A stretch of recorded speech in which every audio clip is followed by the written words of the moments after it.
Happy Monday, everybody. Hope you had a great weekend. Getting ready for Mother's Day week. I'm getting ready to do makeup application and put on a wig as I tell my story. This is for my mom, a dedication to my mom for Mother's Day. So, just talking about my journey from birth until current situation. I have 26 minutes. Hopefully I can get it done. I've been asked to write a book several times. In order to write a book about someone, you have to be transparent and you have to be able to talk about situations and be authentic and genuine.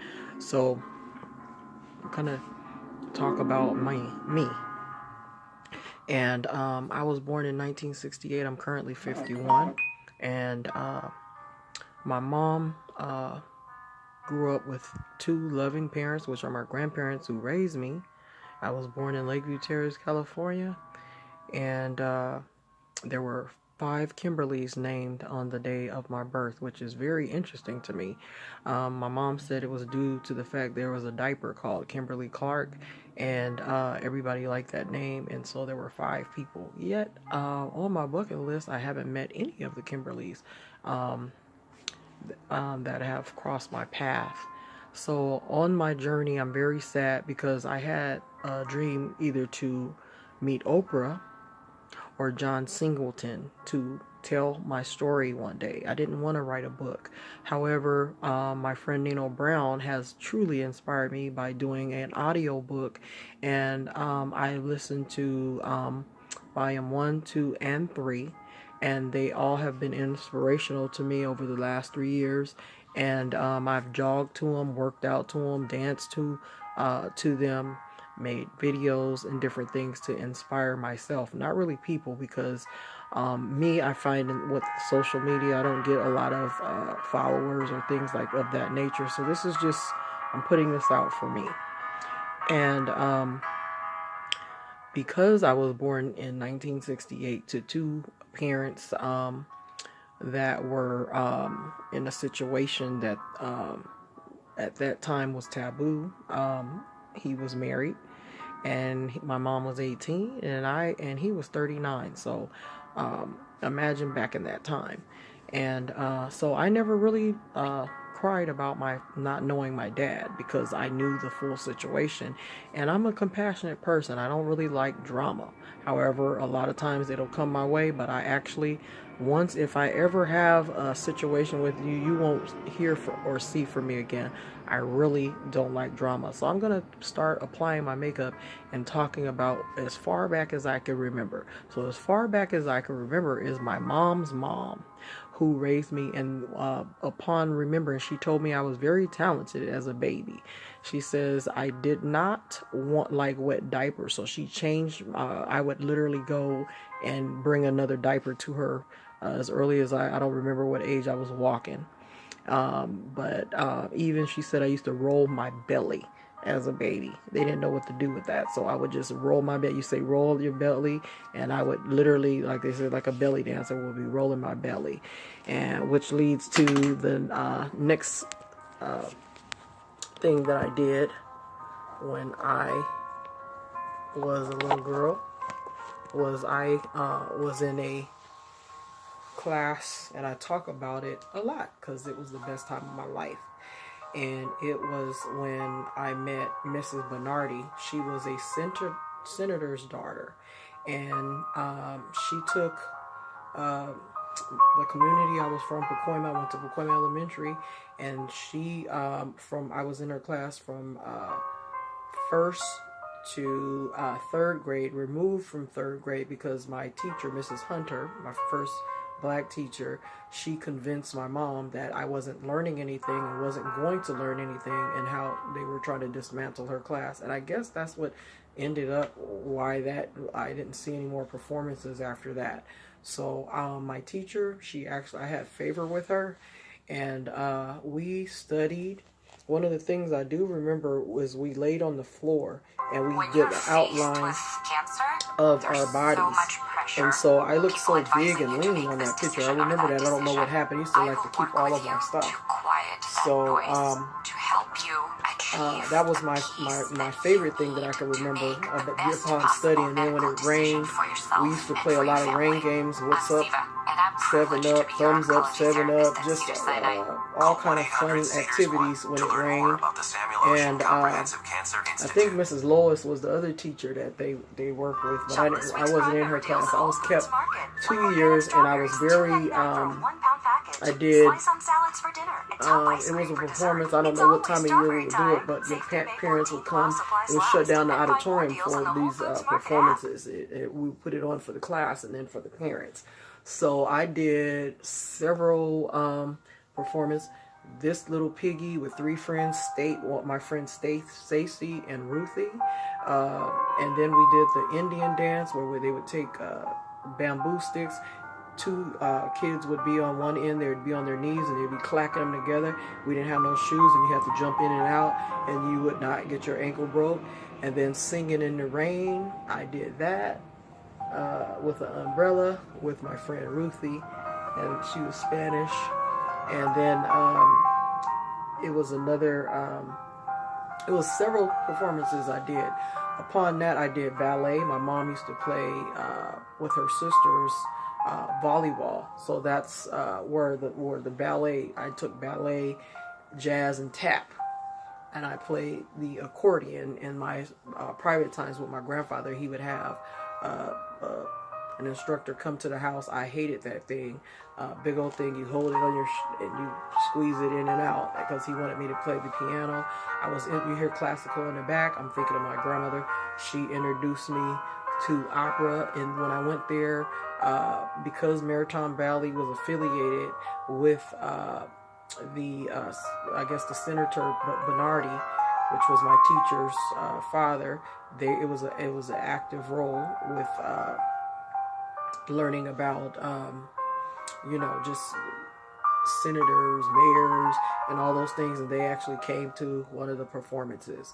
So moving forward, it was a great experience as being a young child and being introduced into makeup and costumes and all those. And we traveled to LA, and then I had an aunt. She was a socialite. That's my grandfather's sister, and she was very active with her church and with her senior group. So she did a lot of traveling, Poweries, putting shows together.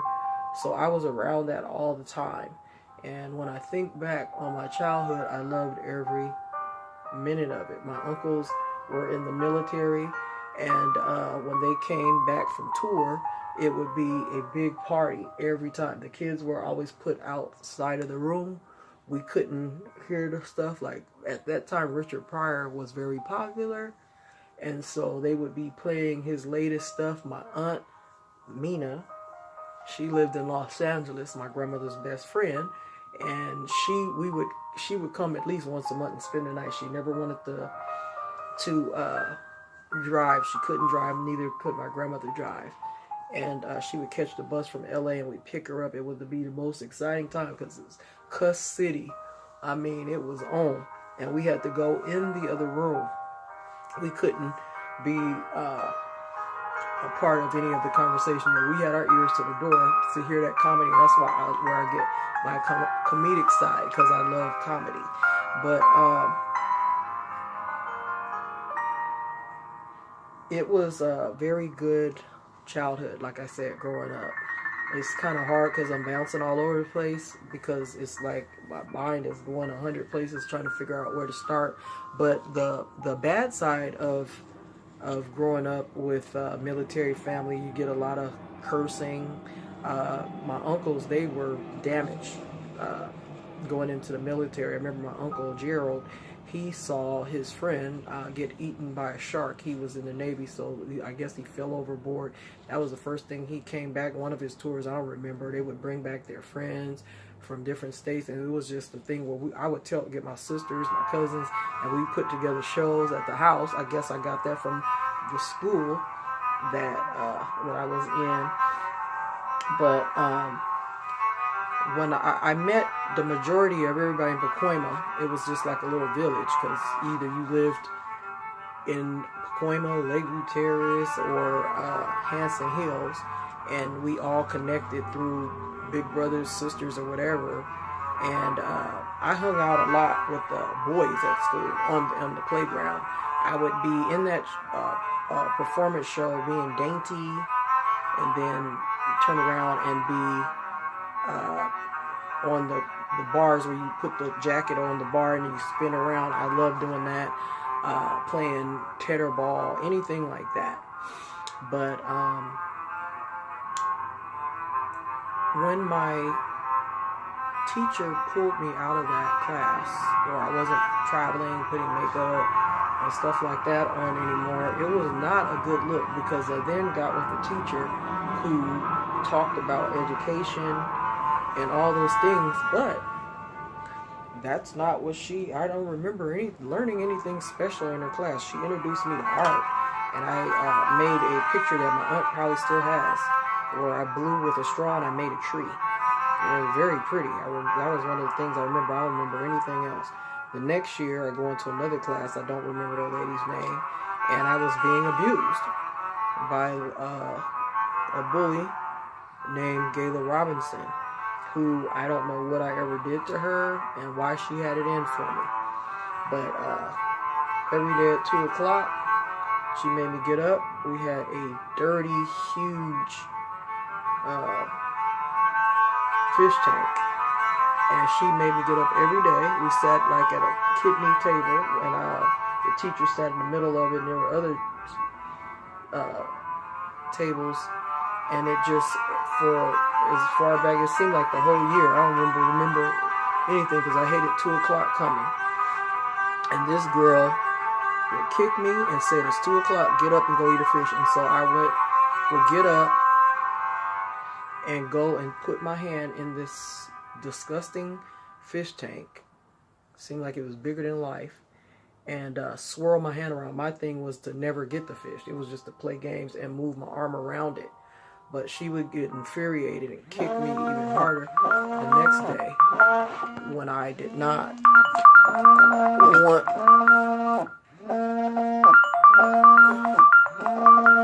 want to participate. So one day she stopped, and she stopped asking me to do that, because the teacher started saying, "Boatwright, what is your problem? Why are you getting up every day? Do you need me to call your parents? You have ants in your pants?" So she never in the class. Actually, I still know a lot of the kids that were in that class. I know their kids went to school with my kids, and they laughed. They didn't do anything to help me. Most of them boys. I don't remember any of the girls, really. They probably didn't want to get involved, but basically, that's why I don't eat fish of any kind, because the smell that was in that tank. And what happened was, to get her stopped, once that teacher did say, "What is your problem?" half of the school year probably had went by, but she pretty much started asking for $20. Who asked someone for $20 at that age? My grandmother, she had cash pretty much every day, because she did housekeeping for Jewish people, and that's why I slept with my grandparents all the way until I was 12. I was always afraid to be by myself, so I would jump into bed with them, and they never rejected me. But I got into bed with her, and I stole, for the first time, $20 to give to her. And lo and behold, she came 2 days later with her mom, and told her mom that I gave her the $20 for, which was odd. That's when the abuse stopped. I don't know what happened. The mother kind of told me, "Hey, you gave this to my daughter for Avon." I'm looking at, I didn't give this to her for Avon, but that's when everything stopped, when I stole the $20. But to this day, I do not eat fish. I don't like the smell of it. I don't care how you cook it. I could prepare it. Everybody says it's good when I cook it, but that's not something I'm interested in. It ruined my life, that bully. I never fought her. I didn't go to junior high with her. I didn't ever see her again. I did, however, when I moved out of Pacoima, when we lost our house due to me being sick and not working, her older sister was a nurse. I remembered her, and she lived in the building that we lived in Northridge. And I had a fear because I thought I was going to run into her. Never saw her. I asked people about her that knew of how she would do me in school, and they said that she became a real estate person. So anyway, that's that part. I also want to move past that and get to the journey of entering junior high school. Mostly everybody in the community went to the local school, which was Maclay Middle School. My grandfather did not want me to go there, and he had me go to San Fernando Middle School, and that's when I first experienced prejudice. Prejudice to the degree where there were 3 white girls. I was walking to a class, and they called me a nigger. I was like, what? And I had a fight with them, and I got kicked out of the school. I got bused to Lawrence Middle School, which is in Chatsworth, and when I went there with my mom for the open house, the parents were actually across the street. There were houses, and they were across the street from the school, and they were saying, we don't want you niggas here. That ended up being a school that when I went, all I did was ditch. I met my best friend at that time. Her name was Rayanne, and her cousin went to Chatsworth High School, which was around the corner. They were building condos, and that's all we did is we went there every day to go sit at those condos and eat food, eat snacks, and see her cousin on her lunch, because they had an open campus. Lawrence was open. They didn't have no gate, so that's how we got out. But imagine your parents busing you to a school and you're never going to class. Go figure. The next year, I got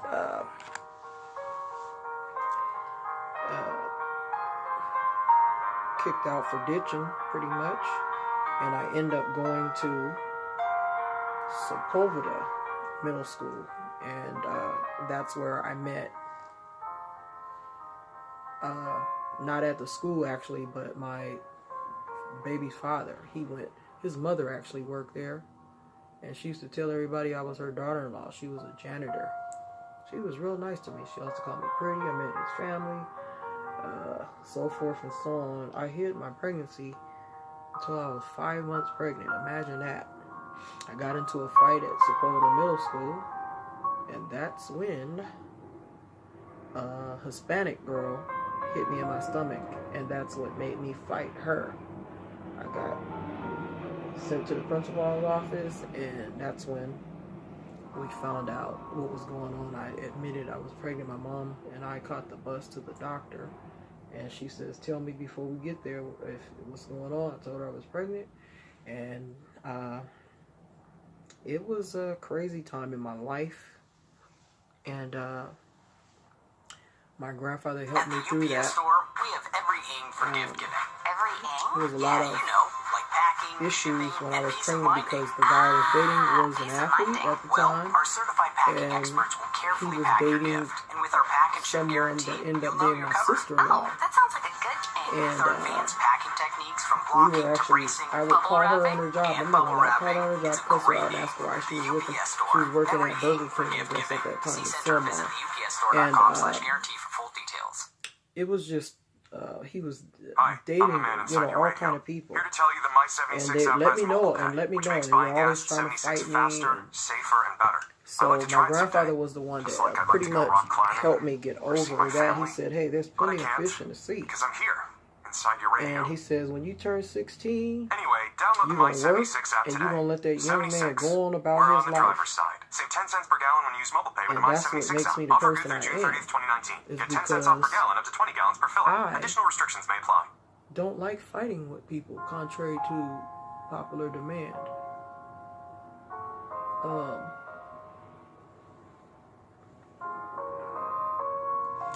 My grandfather took me to the district attorney's office. I guess I was on aid for the first year because I was 14, and then 15, 2 weeks after my son was born. And so my grandfather just did not want me to get caught up in the system, and he wanted that boy to go on about his life, which he did. I never sought him out after the initial being pregnant and all the fights and the problems and dramas I had with the women that, or girls he was seeing. Made life miserable, but I finally moved on because I went to a pregnant school called McAllister, and they had white girls who had a whole different situation than our school was in the San Fernando Valley. They were giving their kids away, actually. They would go full term and say they're going to be their second one or whatever, and they go on to be whatever they're going to be. That was shocking to know, because I was keeping mines, and I was one of the youngest. They called me fast girl. And my friends, they were in high school already. They introduced me into high school, and I loved every minute of it, because you could do tennis, basketball, cheerleading, track. I mean, you name it. I was like, wow, you can do whatever you want to do in high school. And I thrived when I got there because I had a job. My son was going to the school that was attached. I was free because everybody knew I had a kid, and my mom knew the dean. He actually got me into San Fernando. She went to high school with him. And when the first semester I had straight A, I got put on the dean's list, and my name was in the board. And everybody could not believe that I was on the dean's list. They actually pointed it out. I was playing basketball, and I went to school with my best friend at that time, Tina Hollins, which is now Washington. Her brother played basketball with me, but I didn't know that was her brother. She never talked about her family. We ditched a lot. I don't know if I want to do this.